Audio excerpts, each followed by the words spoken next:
చాలాగాని యోబు గారికి దేవుడు ప్రశ్న చేస్తున్నాడు. యోబు గారికే కాదు, మనకి వాస్తులు చూసే ఆ ముక్కగాళ్ళకి దేవుడు ప్రశ్న చేస్తున్నాడు. ఏమని?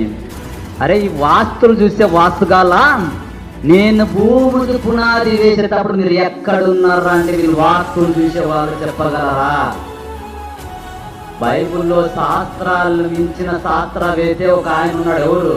యోబు గారే చెప్పలేకపోయాడు. ఆ రోజుల్లో సుమారు ఆ సంవత్సరం సరిగ్గా గుర్తులేదు, కానీ మనకంటే ఈ ఎవరైతే టెక్నాలజీ, ఏరోప్లేన్ కానీ, ఎలక్ట్రిక్ కానీ, కార్లు కానీ, బైక్లు కానీ, వీళ్ళంతా రిపీట్ చేసిన వాళ్ళు, తయారు చేసిన వాళ్ళు, వస్తువులు ఎవరైతే వాళ్ళకంటే పెద్ద వ్యక్తి ఉన్నాడు, శాస్త్రవేత్త యోబు గారు. ఆ యోబు గారికి ఒక ప్రశ్న వేస్తున్నాడు దేవుడు. యోబు, నీవు వాస్తువులు చూస్తున్నావు. నువ్వు యోబు గారిని అనట్లేదు, యోబు గారు లాగే బ్రతకవచ్చు చాలా ఉంటారు కాబట్టి, ఈ మనుషుల పైన ఆధారపడి బ్రతకవచ్చు.